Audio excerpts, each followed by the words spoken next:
Hello, जय हिंद। तो चलिए आज हम लोग कंटिन्यू करते हैं। आज का छोटा टॉपिक है, जो हम लोग का पॉलिटिकल सीरीज चल रहा था, उसको आज फिर से ला दिया हूँ मैं। तो आज जो हम लोग राष्ट्रपति को पिछले क्लास में कंप्लीट किए थे, आज हम लोग उपराष्ट्रपति को देखेंगे, वाइस प्रेसिडेंट। तो आज देखते हैं कि इसमें क्या पढ़ना है हमको। इसका पहले परिचय देखिए, यहाँ लिखा गया ना उपराष्ट्रपति। एक परिचय इसमें देखिए लिखा गया ना, भारत का दूसरे सबसे सबसे बड़ा जो पद है क्या है? उपराष्ट्रपति। राष्ट्रपति के बाद जो दूसरा रैंक कौन आता है? उपराष्ट्रपति के। अब इसमें लिखा गया है कि संविधान में स्थान कौन सा है? आर्टिकल 63 क्या कहता है कि भारत में क्या होगा? एक उपराष्ट्रपति होगा। आप यहाँ देख सकते हैं, पहला स्थान राष्ट्रपति का है, फिर उसके नीचे उपराष्ट्रपति। अब देखिए यहाँ चुनाव की प्रक्रिया। तो उपराष्ट्रपति चुनाव की प्रक्रिया किस प्रकार से होता है? तो लिखा गया ना, जनता सीधे वोट नहीं देती है जैसे एमएलए एमपी को। ठीक है, यहाँ पे क्या होता है कि चुनाव का तरीका है अप्रत्यक्ष तरीका से होता है। ठीक है, इनडायरेक्ट वोट इलेक्शन जो होता है, इनडायरेक्ट। फिर लिखा है कि कौन वोट देता है, यहाँ लिखा गया ना, संसद के दोनों सदनों के सदस्य, और क्या लिखा है, लोकसभा राज्यसभा। ठीक है, जिसमें क्या लिखा है, निर्वाचित प्लस मनोनीत दोनों वोट देते हैं। ध्यान रहेगा आपको, हम लोग बताए थे कि जो राष्ट्रपति के चुनाव में क्या होता है, मनोनीत सदस्य नहीं देते, लेकिन यहाँ क्या है, मनोनीत देते हैं। ठीक है ना, चुनाव का सिस्टम किस प्रकार से होता है? तो आनुपातिक प्रतिनिधित्व पिछले वीडियो में हम लोग देखे थे। फिर है एकल संक्रमण मत, और यहाँ लिखा है गुप्त मतदान होता है। अब देखिए यहाँ पर है योग्यता, उपराष्ट्रपति की योग्यता जो लिखा है ना, उपराष्ट्रपति बनने के लिए क्या योग्यता चाहिए, इसमें लिखा गया है। पहला तो है कि भारत का नागरिक होना चाहिए। दूसरा क्या है कि उनका जो कम से कम उम्र मतलब 35 साल होना चाहिए। फिर लिखा गया कोई लाभ का पद, कोई लाभ का पद नहीं होना चाहिए। हम लोग पिछले वीडियो में लाभ का कौन कौन सा पद था उसको देखे थे। अगर वो नहीं देखे हैं तो आप पिछले वीडियो में आकर देखिएगा। राष्ट्रपति में ही मतलब कि 70% तो राष्ट्रपति से ही आपका ये सॉल्व हो जाएगा। बस कुछ कुछ फैक्ट्स है, उसको आप देख लीजिए। फिर लिखा है राज्यसभा का सदस्य बनने की योग्यता। ठीक है, इसमें क्या लिखा था, राष्ट्रपति बनने के लिए क्या चाहिए योग्यता, तो उसमें लिखा है राज्यसभा का सदस्य बनने की योग्यता रहेगा तब वो उपराष्ट्रपति बन सकते हैं। यहाँ आर्टिकल ध्यान रखिएगा, आर्टिकल 66 क्लॉज 3 है। फिर देखिए यहाँ लिखा है कार्यकाल और शर्तें। ठीक है, कार्यकाल और शर्तें। जो राष्ट्रपति का कार्यकाल क्या होता है? 5 साल। लिखा है ना, नया वाइस प्रेसिडेंट आने तक काम कर सकता है। ठीक है, 5 साल। फिर लिखा है पद शर्तें, क्या है, लिखा है संसद का सदस्य नहीं होता। ठीक है, बल्कि क्या, अगर कोई एमपी बन गया तो उसकी सीट खाली हो जाती है। फिर लिखा गया है ना कि शपथ, राष्ट्रपति शपथ में क्या, जो उपराष्ट्रपति है शपथ में क्या करते हैं, ये आर्टिकल 69 में बताया गया है कि उपराष्ट्रपति का शपथ जो है वो क्या है। ठीक है, उप शपथ में क्या देखिए, राष्ट्रपति के सामने शपथ लेते हैं। उपराष्ट्रपति जो है किसके सामने? राष्ट्रपति के सामने। और शपथ में क्या लिया जाता है? लिखा बोला जाता है कि संविधान के प्रति निष्ठा और कर्तव्य का पालन। देखिए पद से हटाने का जो है प्रक्रिया किस प्रकार से है। तो अगर राष्ट्रपति जो है खुद अगर अपने लिखित में उपराष्ट्रपति जो है खुद अपने लिखित में राष्ट्रपति को इस्तीफा दे दे तो वो पद से हट सकते हैं। फिर लिखा हटाने का प्रक्रिया जो है एक और है, जिसमें बताया गया ना कि प्रस्ताव क्या राज्यसभा में आएगा। ठीक है, उसके बाद लिखा गया कम से कम 14 दिन पहले नोटिस देना होगा।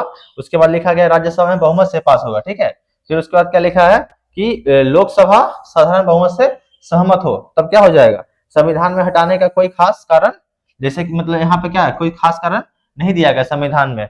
बस आप समझिए कि पहले क्या होगा, प्रस्ताव सिर्फ राज्यसभा में आएगा। फिर क्या होगा, कम से कम 14 दिन पहले नोटिस देना होगा।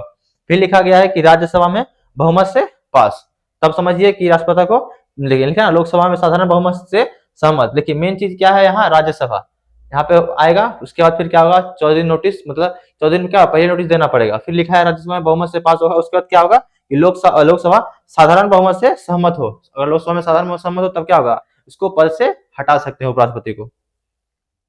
फिर देखिए इसका जो मुख्य कार्य क्या है, कार्य सिंपल है। जब राष्ट्रपति पद पे नहीं होते हैं तो उनका ही काम करता है, वही बताया गया है। ये आर्टिकल क्या है, 64 में बताया गया है कि राज्यसभा का सभापति, इनका कार्य रहता है कि राज्यसभा के जो सभापति होते हैं उनके रूप में कार्य करते हैं। उनको जो वेतन मिलता है, मतलब जो सैलरी दिया जाता है ना, वो उपराष्ट्रपति के तौर पर नहीं दिया जाता है, बल्कि वो राज्यसभा के सभापति के रूप में ही दिया जाता है। फिर देखिए 2 काम है, एक लिखा राज्यसभा के सभापति, फिर दूसरा काम है राष्ट्रपति का काम करना। जब राष्ट्रपति पद पर नहीं हो या किसी कारण से उनकी मृत्यु हो गई, कुछ भी हो गया हो, तब क्या होगा, उनके जगह पर उपराष्ट्रपति काम करेंगे। वही बताया गया कि इस्तीफा दे दे या मृत्यु हो जाए, जब पद से खाली हो तो उपराष्ट्रपति राष्ट्रपति की जगह पर काम करते हैं। फिर देखिए यहाँ पर कुछ इंपॉर्टेंट दिया गया जो एग्जाम के लिए इंपॉर्टेंट है। देखिए यहाँ लिखा गया ना कि कोई 6 महीने वाला नियम नहीं, वाइस प्रेसिडेंट के लिए पद में खाली जगह भरने के लिए कोई 6 महीने का टाइम लिमिट नहीं होता। अब इसको ध्यान रखिएगा, स्टेटमेंट में इस बार से पूछ सकता है कि वाइस प्रेसिडेंट के लिए 6 महीने का टाइम लिमिट होता है। आप कहेगा नहीं, वही टाइम लिमिट नहीं होता है। आप इसको एक फैक्ट को रखिएगा। फिर लिखा है पूर्ण निर्वाचन में देखिए क्या लिखा है, संभव है, संविधान मना नहीं करता है। पूर्ण निर्वाचन के लिए संभव है, संविधान मना नहीं करता। आपसे पूछा जाएगा क्या पूर्ण निर्वाचन के लिए वाइस प्रेसिडेंट के लिए संविधान याद देता है? आप कहेगा नहीं, संविधान क्या है, मना नहीं करता है। फिर लिखा गया है सैलरी का, देखिए क्या होता है इसमें, सैलरी उपराष्ट्रपति पद की नहीं बल्कि क्या होता है, राज्यसभा के सभापति के रूप में मिलता है। देखिए आज का ये सिर्फ छोटा सा टॉपिक था, ठीक है, आज का ये छोटा टॉपिक था। हम लोग नेक्स्ट वीडियो में जो ये तो आज हम लोग पिछले वीडियो में राष्ट्रपति को देखे थे, फिर उपराष्ट्रपति को देख लिए, अब आगे जो है महान्यायवादी मंत्रिपरिषद उस सबको देखेंगे। तो ये जो है मैं बता दूं ये किसके लिए है, अगर आप यूपीएससी है, ठीक है, यूपीएससी के लिए देख रहे हैं या बीपीएससी या कोई स्टेट पीसी तो देख रहे हैं, ठीक है, तो आपको ये एक पीटी के अनुसार भी हेल्प करेगा और मेंस में आपको 60% हेल्प करेगा, क्योंकि मेंस में आपको इसके लिए मेंस के लिए आपको पेपर पढ़ना पड़ेगा, साथ साथ आपका शॉर्ट नोट बनाना पड़ेगा। आप यहाँ से बना सकते हैं, आपका मेंस के लिए ये 60% नोट्स जो है ये काम आएगा, लेकिन 30% आपको अलग से करना पड़ेगा। पीटी के लिए हम बोलेंगे कि हाँ ये पीटी के लिए 90% सफिशिएंट है।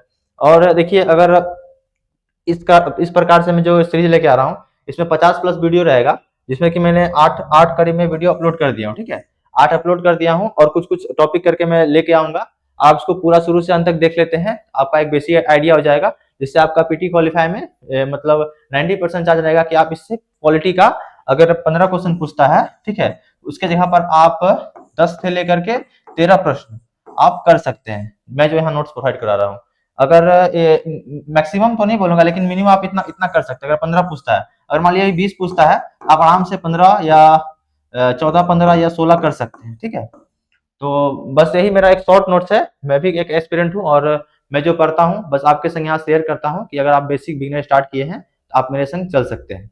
तो नेक्स्ट वीडियो में दूसरे टॉपिक के साथ मिलते हैं फिर, धन्यवाद।